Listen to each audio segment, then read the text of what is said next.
Bismillahirrahmanirrahim. Assalamualaikum warahmatullahi ta'ala wabarakatuh. Alhamdulillah, nahmaduhu wa nasta'inuhu wa nastahdihi wa nastaghfiruh.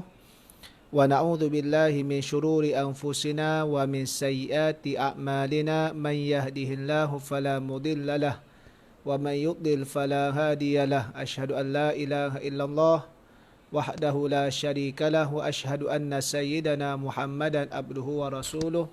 Allahumma salli wa sallim wa barik ala sayyidil mursalin imamil muttaqin wa ala alihi wa ashabihi ajma'in wa tabi'in wa tabi'i tabi'in wa man istanna bisunnatihi ila yaumiddin, amma ba'd. Rabbi shrah li sadri wa yassir li amri wa hlul 'uqdatam min lisani yafqahu qawli. Alhamdulillah, selesai kita daripada mendirikan ibadah solat sunat tarawih, iaitulah ibadah kita qiyam pada malam Ramadan. Mudah-mudahan Allah Subhanahu wa taala menerima ibadah yang kita lakukan sepanjang hari ini, serta diberikan kita kekuatan untuk kita terus beribadah pada keesokan harinya. InsyaAllah sahabat-sahabat, rakan-rakan yang dihormati sekalian, tuan-tuan dan puan-puan, kita sambung lagi pada malam ni TNT, Tadarus dan Tadabbur khas bulan Ramadan bagi tahun 1441 Hijriah, iaitulah surah Al-Baqarah. Satu hari 10 ayat yang akan kita tadarus dan tadabbur bersama-sama. Pada malam ni kita masuk kepada ayat yang 121 sehingga 130. Ayat 121 sehingga 130. Jadi kepada mana-mana sahabat yang dah ada dalam talian boleh sertai, dan juga tolong sebarkan pautan siaran langsung ini ke tempat-tempat lain, sama ada secara peribadi ataupun di dalam kumpulan-kumpulan media yang kita sertai di dalam dia. Baik, insya-Allah. Jadi masing-masing boleh tengok mushaf Al-Quranil Karim ataupun buka software Al-Quranil Karim dalam telefon pintar masing-masing. Kita akan mulakan sebagaimana biasa, iaitulah membaca 10 ayat dan kita tengok kepada terjemahan 10 ayat itu terlebih dahulu. Baik. Kalau tengok mushaf, kita dah masuk pada muka surat yang ke-19 bagi kita membicarakan permulaan ayat 121 insya-Allah. Baik, yang lain pun boleh baca bersama-sama di tempat masing-masing. A'udzu billahi minasyaitonir rajim. Bismillahirrahmanirrahim. Alladzina atainahumul kitaba yatlunahu haqqa tilawatihi ulaika yu'minuna bihi wa man yakfur bihi faulaika humul khasirun. Ya bani Israil adhkuru ni'mati allati an'amtu alaikum wa anni faddaltukum 'alal 'alamin. Wattaqu yawman la tajzi nafsun 'an nafsin syai'an wa la yuqbalu minha عدل ولا تنفعها شفاعة ولا هم ينصرون. وإذ ابتلى إبراهيم ربه بكلمات فأتمهن قال إني جاعلك للناس إماما قال ومن ذريتي قال لا ينال عهد الظالمين. وإذ جعلنا البيت مثابة للناس وأمنا واتخذوا من مقام إبراهيم مصلى وعهدنا إلى إبراهيم وإسماعيل أن طهر بيتي للطائفين والعاكفين والركع السجود.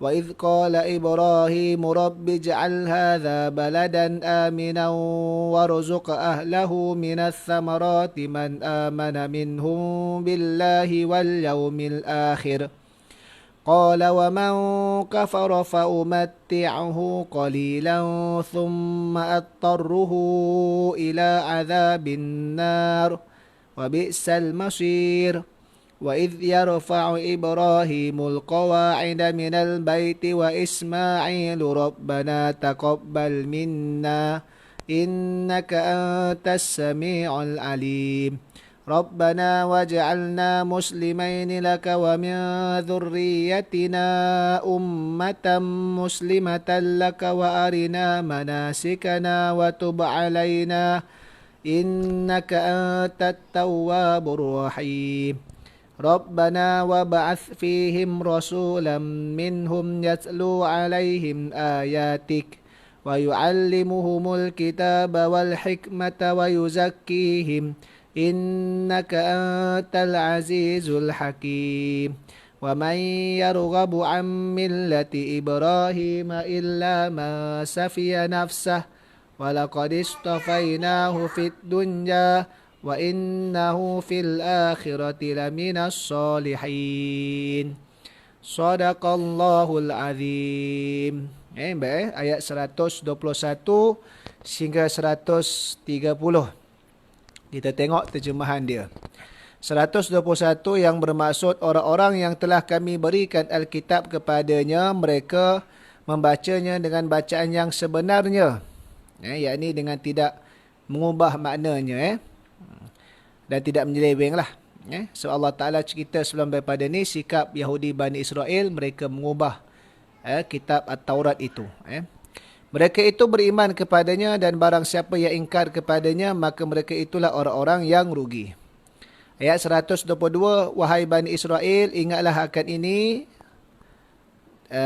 ingatlah akan nikmatku yang telah aku anugerahkan kepadamu dan aku telah melebihkan kamu atas segala umat. Yakni pada waktu sebelum Nabi SAW, Bani Israel adalah umat pilihan, umat yang terbaik. Ayat 123, dan takutlah kamu kepada suatu hari di waktu seseorang tidak dapat menggantikan seseorang lain sedikit pun, dan tidak akan diterima suatu tebusan daripadanya, dan tidak akan memberi sesuatu manfaat kepadanya, dan tidak pula mereka akan ditolong. Maksudnya apa? Hari kiamat, masing-masing tanggung dan pikul dosa dan pahala sendiri secara asasnya. Tidak boleh dah nak main kita mengelak atau mengelat ataupun kita pikulkan kesalahan kita kepada orang lain secara dakwaan sembrono. Tak boleh dah. Kalau kita di dunia contoh, kenapa kerja ni tak siap? Kita pun cakap, saya dah isi borang. Masalahnya yang tak post bahagian pemprosesan. Jadi kita selamat kerana kesalahan tadi itu pada bahagian yang lain. Jadi kita boleh main passing.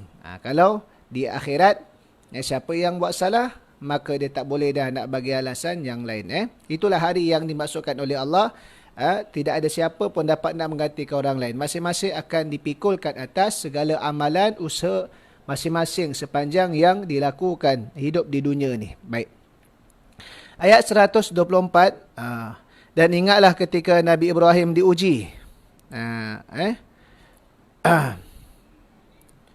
Ujian terhadap Nabi Ibrahim AS antaranya membangunkan Kaabah, membersihkan Kaabah dari kemusyrikan, mengorbankan anaknya Nabi Ismail menghadapi Raja Namrud dan lain lagi. Ingatlah ketika Nabi Ibrahim diuji Tuhannya dengan beberapa kalimat perintah dan larangan. Lalu Ibrahim menunaikannya. Allah berfirman, sesungguhnya aku akan menjadikan kau imam, pemimpin bagi seluruh manusia. Ibrahim kata, dan saya mohon juga dari keturunanku. Sebab itu Allah Ta'ala makbulkan doa Nabi Ibrahim. Daripada Nabi Ibrahim itulah lahir ramai daripada yang dipilih oleh Allah sebagai Rasul dan juga Nabi. Kita dah cerita, Bani Israel ini adalah keturunan Nabi Yaqub. Nabi Yaqub itu pun keturunan daripada Nabi Ibrahim menerusi anak Nabi Ibrahim, Nabi Ishak, yang ditempatkan di Kan'an, wilayah istilah lama wilayah di Palestin. Adapun daripada keturunan Nabi Ismail adalah di sana lahirnya Nabi SAW. Jadi ramai daripada keturunan Nabi Ibrahim ini menerusi daripada sebelah Nabi Ismail dan juga Nabi Ishak. Daripada Nabi Ishak itu pula turunnya Nabi Yaqub. Maka Nabi Ibrahim digelar sebagai Abul Anbiya, bapa bagi segala Nabi. Ini pun di antara doa Nabi Ibrahim supaya apa? keturunan dia itu menjadi para imam kepada manusia, yakni pemimpin. Allah berfirman, janjiku ini tidak mengenai orang-orang yang zalim. Maksudnya, nikmat Allah diberikan kepada mereka yang tunduk patuh, yang menurut akan ajaran yang dibawakan oleh para rasul. Bagi mereka yang zalim, yakni mengingkari kebenaran itu, mereka itu akan mendapat siksaan daripada Allah Subhanahu wa taala. Dan ingatlah ketika kami menjadikan rumah itu, yakni Baitullah, Kaabah, tempat berkumpul bagi manusia dan tempat yang aman. Dan jadikanlah sebahagian makam Ibrahim. Yang ini makam Ibrahim, tempat berdiri Nabi Ibrahim sewaktu membuat Kaabah. Bukan kubur. Makam itu adalah tempat Nabi Ibrahim berdiri sewaktu baginda alaihissalam membina Kaabah. Dan jadikanlah sebahagian makam Ibrahim tempat solat. Dan telah kami perintahkan kepada Ibrahim dan Ismail, bersihkanlah rumahku untuk orang-orang yang tawaf, yang iktikaf, yang rukuk dan yang sujud. Bersih daripada kelakuan manusia yang melakukan kesyirikan di Baitullahil Haram tersebut. Dan ayat 126, dan ingatlah ketika Ibrahim berdoa, ya Tuhanku, jadikanlah negeri ini, yakni Makkah, negeri yang aman sentosa, dan berikanlah rezeki dari buah-buahan kepada penduduknya yang beriman di antara mereka kepada Allah dan hari kemudian. Allah berfirman, dan kepada orang yang kafir pun aku berikan kesenangan sementara. Kemudian aku paksa ia menjalani seksa neraka, dan itulah seburuk-buruk tempat kembali. Nabi Ibrahim, kita tahu, ulang-alik daripada Palestin. Di sana di Palestin, isterinya Siti Hajar, Siti Sarah. Dan manakala ulang-alik daripada Palestin kepada Makkatul Mukarramah, di sana adanya di Mekah Siti Hajar bersama anaknya Nabi Ismail. Ayat 127, dan ingatlah ketika Nabi Ibrahim meninggikan, yakni membina dasar-dasar Baitullah bersama Nabi Ismail seraya berdoa, ya Tuhan kami, terimalah daripada kami amalan kami, sesungguhnya Engkau yang Maha mendengar lagi Maha mengetahui. Ayat 128, ya Tuhan kami, jadikanlah kami berdua orang yang tunduk patuh kepada Engkau, dan jadikanlah di antara anak cucu kami umat yang tunduk dan patuh kepada Engkau, dan tunjukkanlah kepada kami cara-cara dan tempat-tempat ibadah haji kami, dan terimalah taubat kami, sesungguhnya Engkaulah yang Maha penerima taubat lagi Maha penyayang. Ayat 129, ya Tuhan kami, utuskanlah untuk mereka, yakni kalangan orang penduduk di Mekah yang akan ada nanti kelak, seorang rasul dari kalangan mereka yang akan membacakan kepada mereka ayat-ayat Engkau dan mengajarkan kepada mereka Alkitab, yakni Al-Quran, dan Al-Hikmah. Antara tafsirat Al-Hikmah adalah As-Sunnah. Serta mensucikan mereka. Sesungguhnya Engkaulah yang Maha Perkasa lagi Maha Bijaksana. Ayat 130, dan tidak ada yang benci kepada agama Nabi Ibrahim, melainkan orang yang memperbodohkan dirinya sendiri. Dan sungguh kami telah memilihnya, yakni memilih Nabi Ibrahim sebagai imam, rasul, Abul Anbiya di dunia, dan sesungguhnya dia, Nabi Ibrahim, di akhirat benar-benar termasuk orang-orang yang soleh. Ini selesai 10 ayat yang kita bacakan, ayat 121 dan juga 120.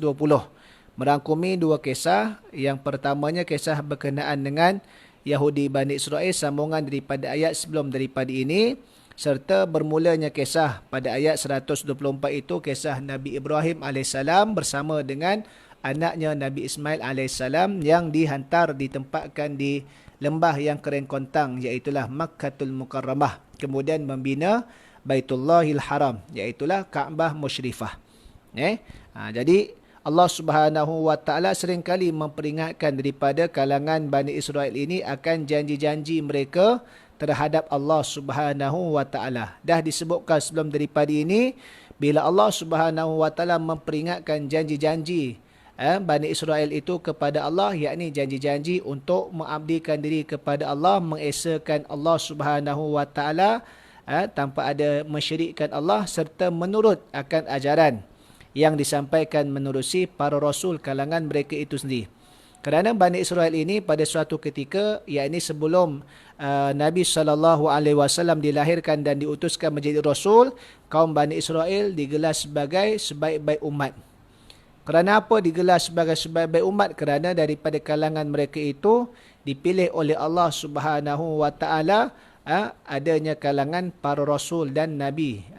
Bermaksud keturunan mereka ini dimuliakan atas pilihan Allah Subhanahu wa taala, yang sepatutnya keturunan mereka ini beriman kepada para rasul dan perintah daripada Allah, melaksanakan perintah daripada Allah, amar ma'ruf nahi munkar, maka itulah yang menjadikan untuk umat mereka itu terus menjadi umat yang terbaik. Namun apabila kalangan Yahudi Bani Israel ini khususnya, mereka sendiri menolak akan perintah daripada Allah, menolak kebenaran yang disampaikan daripada rasul-rasul kalangan mereka, bahkan yang lebih teruk lagi mereka melawan sehingga membunuh, tergamak mereka membunuh kalangan nabi-nabi mereka sendiri. Maka bila dibangkitkan oleh Allah Subhanahu wa taala akan Nabi Muhammad sallallahu alaihi wasallam, maka gelaran khairu ummah tidak lagi kepada Bani Israel semata-mata, tetapi diberikan kepada umat Nabi sallallahu alaihi wasallam, yang mana syarat-syaratnya adalah ta'muruna bil ma'ruf, menyuruh ke arah perkara ma'ruf, wa tanhauna 'anil munkar, menegah perkara kemungkaran, wa tu'minuna billah, dan juga mereka yang asasnya beriman kepada Allah Subhanahu wa taala tersebut. Baik. Yang menariknya, apabila susunan ayat-ayat Al-Quran Al-Karim yang kita baca, bila Allah Subhanahu wa taala memperingatkan tentang pada ayat 120, pada yang semalam kita bincangkan, Allah Ta'ala memperingatkan bagaimana seterus umat Islam kalangan Yahudi dan Nasrani yang tidak akan reda sama sekali kepada Nabi SAW dan umat baginda SAW, sehinggalah mereka Nabi dan umat baginda SAW ini menurut akan kehendak Yahudi dan Bani Israel.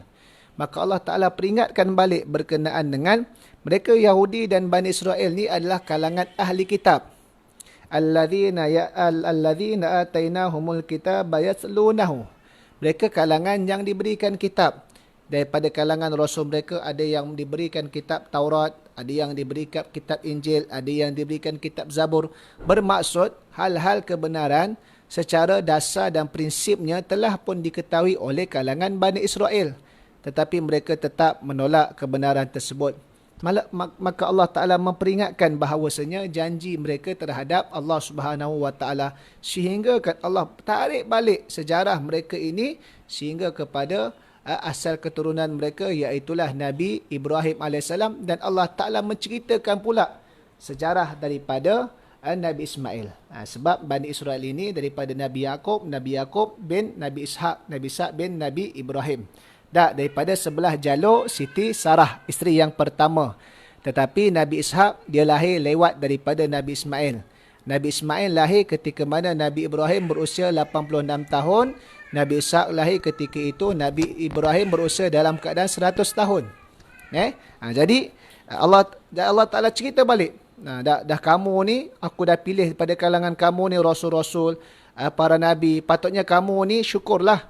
Patutnya kamu ni berbangga dengan pilihan daripada Allah daripada kalangan kamu. Maka kamu tunduk pada Allah, tapi kamu ni lawan.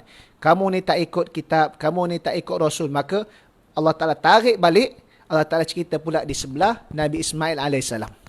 Menunjukkan bahawasanya kemuliaan dari yang Allah Ta'ala berikan daripada belah keturunan Nabi Yaqub tadi itu, apabila mereka sendiri tidak mau beriman kepada Allah, maka kemuliaan tadi dicabut oleh Allah Subhanahu wa taala. Sebab itu kena ingat, kemuliaan kita ini bukan semata-mata atas dasar keturunan dan bangsa, namun atas dasar kepatuhan kita kepada perintah Allah Subhanahu wa taala. Tidak ada kelebihan bangsa apabila mereka itu melakukan maksiat kepada Allah. Tetapi sesuatu bangsa itu akan menjadi mulia apabila ia turut dan patuh kepada perintah Allah Subhanahu wa taala tersebut. Jadi diceritakan pula di sebelah sejarah Nabi Ismail AS bersama dengan Nabi Ibrahim. Dan bila cerita Nabi Ibrahim ni, kena ingat Nabi Ibrahim ni Allah Ta'ala bagi ujian kepada dia pelbagai. Di antaranya iaitulah kena buat binaan Kaabah. Ini ujian kepada kena buat. Dan di antaranya lagi suatu Nabi Ismail, anak pertama dia yang sekian lama dia menantikan untuk dapat zuriat, melangsungkan generasi perjuangan dia, diperintahkan hantar ke lembah yang kering kontang, biwadin ghairi dhi dhar'in, satu lembah kering kontang yang langsung tidak ada tumbuh-tumbuhan, tidak ada kehidupan, air pun tak ada. Maka macam-macam lagi berhadapan dengan Namrud yang kita tahu akhir sekali dicampakkan ke dalam api yang besar, yang marak menyala. Allah Ta'ala selamatkan. Maka Nabi Ibrahim ini diuji oleh Allah dengan ujian dugaan yang hebat. Namun tak pelik sebab Nabi Ibrahim ni boleh sabar kepada perintah Allah. Allah Ta'ala kurniakan kehebatan dan pelbagai nikmat pada dia. Dipilih daripada keturunannya para rasul. Dan Nabi Ibrahim juga adalah salah satu Nabi yang tergolong di dalam kalangan Rasul Ulul Azmi. Allah Ta'ala sebut berkenaan dengan nama-nama Rasul Ulul Azmi ni di dalam surah Al-Ahzab. Sama ada pada ayat ke-8 ataupun ayat ke-9. Antara dua ayat itulah. Sebab kita juga buat dalam masa yang sama tadarus dan tadabur surah Al-Ahzab tetapi secara tulisan setiap hari juga. Yang Al-Baqarah ni secara rakaman langsung, surah Al-Ahzab secara tulisan. Allah Ta'ala sebut Nabi Nuh, Nabi Ibrahim, Nabi Isa, Nabi Musa, Nabi Isa, Nabi Muhammad sallallahu alaihi wasallam. 5 rasul ni digelar sebagai Rasul Ulul Azmi, dan Rasul Ulul Azmi ni kalangan rasul yang menerima mehnah dan ujian yang hebat, yang berat daripada Allah Subhanahu Wa Taala, dan diangkat martabat dan makam mereka atas kesabaran yang mereka miliki tersebut. Itulah. Dan bagaimana Nabi Ibrahim ni yang apabila meletakkan Nabi Ismail dan Siti Hajar di tempat yang asal tak ada kehidupan, maka di sana diberikan oleh Allah akan kehidupan bermulanya dengan Nabi Ismail dan juga Nabi Hajar, serta peranan daripada Nabi Ibrahim yang ulang-alik daripada Kan'an di Palestin dia kepada Mekah tadi itu. Dan Nabi Ibrahim tadi mendoakan supaya diberikan Mekah ini Rabbij'al hadza baladan aminah, negara yang aman, warzuq ahlahu minas samarat, tak diberikan kurniaan rezeki kepada penduduknya itu daripada buah-buahan. Ini antara doa yang Nabi Ibrahim doakan kepada Mekah. Dan juga pengajaran dia, kita boleh lihat bagaimana Nabi Ibrahim adalah seorang yang senantiasa dan banyak berdoa. Dia doa kepada Allah Subhanahu Wa Taala bila dah siap melakukan Kaabah supaya diterima amalan tersebut. Dia doa lagi kepada Allah Subhanahu Wa Taala supaya menjadikan kalangan zuriat dia itu generasi yang tunduk dan patuh kepada Allah Subhanahu Wa Taala. Didoakannya lagi bukan sekadar zaman dia sahaja yang ada kelangsungan perjuangan Islam, tetapi dia doakan pula supaya nanti penduduk Mekah yang nanti masa akan datang, manusia yang akan hidup di lembah yang asal kering kontang itu adanya kalangan rasul. Wa ba'ath fihim rasulan minhum, diutuskan seorang rasul daripada kalangan mereka. Ni doa Nabi Ibrahim itu sendiri, yang mana tugas rasul tadi itu yaslu alaihim ayati, membacakan kitab-kitab kamu, ayat-ayat kamu, mengajarkan mereka akan kitab dan hikmah, dan juga membersihkan mereka. Ini doa Nabi Ibrahim. Sebab itu kita juga jangan lupa untuk kita berdoa pengajaran dia supaya Allah Ta'ala kurniakan kelangsungan daripada generasi kita itu akan mereka yang terus mentaati perintah Allah, mengabdikan diri kepada Allah serta melaksanakan kerja-kerja dan tugas-tugas Islam tadi itu. Ini antara teladan yang ditunjukkan oleh Nabi Ibrahim AS. Dia tidak hanya memikirkan pada waktunya itu sahaja, tapi juga memikirkan pada masa yang akan datang. Perjuangan Islam yang pada masa akan datang dengan generasi pelapis. Ini penting. Kerana tidak ada manusia yang hakikatnya akan hidup selama-lamanya, yang berkekalan. Bahkan bila Nabi SAW wafat sekalipun, Abu Bakar memperingatkan pada para sahabat, man kana ya'budullah fahuwa hayyun la yamut wa man kana ya'budu Muhammadan faqad mat. Siapa yang sembah Allah, maka Allah tu yang maha hidup, maha kekal. Akan tapi siapa yang kalaulah dia sembah Muhammad, Muhammad akan mati. Sekalipun dia Rasul, sekalipun dia sebaik-baik makhluk, tapi takdir Allah ke atas setiap makhluk, maka semua makhluk itu ada ajal dan ada tempoh dia. Sebab itu kita memikirkan bagaimana salah satunya menerusi kelangsungan zuriat kita tersebut itu. Jika dikurniakan oleh Allah rezeki zuriat, dididik, ditarbiah, dibentuk dalam keadaan faham agama, tunduk dan patuh kepada ajaran Islam, dan memahami tugasan tanggungjawab sebagai seorang Muslim tadi itu. Tidak hanya memikirkan mencari apa yang nak dimakan, tetapi memikirkan bagaimana nasib umat dan akidah manusia ini. Sebab kadang-kadang perkara ni mak ayah tidak memberikan penekanan, hanya fikir anak dia nak makan apa, anak dia nak kerja apa. Sekadar itu, walaupun ia penting. Tetapi beza kita sebagai seorang Muslim, kita tidak hanya memikirkan apa yang masuk ke dalam perut, Tetapi kita memikirkan juga bagaimana pemikiran manusia tadi itu adakah diikat dengan akidah ataupun tidak. Sebab itu kalau kita tengok pula pada juzuk yang ke-21 surah Luqman. Wasiat Luqman tadi itu bermula daripada ayat 13 hinggalah ayat yang ke-19 jelas. Tidak hanya sekadar wahai anakku dirikan sembahyang, tidak. Tetapi wasiat Luqman juga adalah melaksanakan kerja-kerja dakwah. Dan anak-anak kita, generasi muda kita, terutama yang dah besar, yang dah berada di kampus, mak ayah kena tanya, terlibat tak dengan kerja dakwah? Sebab surah Luqman, wasiat Luqman sebut, ya bunayya aqimis salah wa'mur bil ma'ruf wanha 'anil munkar wasbir 'ala ma asabak. Tapi ada tak peranan mak ayah tanya? Terlibat tak dengan program-program dakwah? Kadang-kadang mak ayah pula tak payahlah duk persatuan tu, tak payahlah duk kerja-kerja jemaah tu, buat kerja amal ma'ruf munkar, tak payahlah ganggu belajar. Ganggu belajar itu bukan semata-mata kita terlibat dengan program jemaah ataupun program persatuan, tapi kerana tak pandai susun masa. Tak ada je orang tak terlibat persatuan, gagal juga. Kena baca balik Quran. Sebab itu kena baca Quran. Kalau betul ikut cara didik anak, cara Luqman, maka dia tidak akan tanya sekadar anak dia dah sembahyang ke tidak. Dia akan tanya terlibat tak dengan kerja dakwah. Sebab Luqman sendiri menyuruh, memberikan wasiat kepada anaknya, ya bunayya, wahai anak kesayanganku, aqimis salata, dirikanlah salat. Wa'mur bil ma'ruf wanha 'anil munkar, dan suruhlah perkara makruf dan cegah perkara mungkar. Wasbir 'ala ma asabak, dan bersabarlah ke atas apa yang menimpa ke atas kamu. Sebab itu peranan mak ayah. Sebab itu apabila sebelum daripada ini dah 2019 pada awal, barangkali tak silap berapa dia punya tarikh, apabila desas-desus berkenaan dengan persetujuan di peringkat Dewan Rakyat untuk undi 18 tahun. Diturunkan had umur tadi itu kepada 18 tahun. Ramai yang bila ada pro and kontra lah. Tapi sebenarnya perkara ni mesti dibentuk. Kerana apa? Menjadi bimbang. Kerana dalam rumah, sesebuah rumah itu tidak membentuk, membesarkan anak dia untuk ambil isu, untuk terlibat sama dengan amal ma'ruf nahi munkar.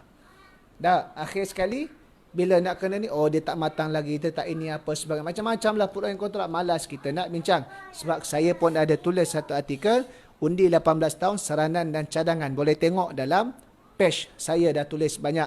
Cari Abezo Saiman, undi 18 tahun, saranan dan cadangan. Bagaimana? Kerana kena jadikan ini budaya dan sebagai sikap seorang Muslim terlibat dengan amal ma'ruf nahi munkar. Kadang-kadang mak ayah tak kisah anak-anak tak terlibat kerja amal ma'ruf nahi munkar. Yang penting dia tahu anak dia belajar, duit banyak berkepuk, lepas itu kenyang nak makan seorang, lepas tu apa yang nak makan tu najis, buang ke dalam tandas. Sekadar tu cukup dah. Tapi bagaimana peranan sebagai seorang Muslim? Apa beza sebagai anak dia seorang Muslim dengan sebagai apa tanggungjawab? Sebab itu, ini adalah satu perkara penting. Nabi Ibrahim doa khusus, Rabbana wab'ath fihim rasulam minhum. Ya Allah, nanti manusia akan ada. Padahal waktu tu manusia tak ada apa lagi kat situ. Kan? Sebab lembah kering kontang tak ada apa. Tapi Nabi Ibrahim melihat bagaimana suburnya tempat tersebut apabila Allah Ta'ala menghidupkan. Dengan permulaan dihantarkan Nabi Ismail dan juga Siti Hajar. Kemudian diberikan punca air, iaitulah air Zam-Zam. Maka akan ada kehidupan. Maka Nabi Ibrahim minta kepada Allah supaya ada di kalangan manusia yang di sini yang dipilih oleh Allah sebagai seorang Rasul. Kerana nak pastikan akidah manusia yang akan datang tadi itu tidak menyeleweng, tidak menyimpang dan tak sesat. Kerana dipimpin oleh seorang Rasul. Yang tugas Rasul itu apa?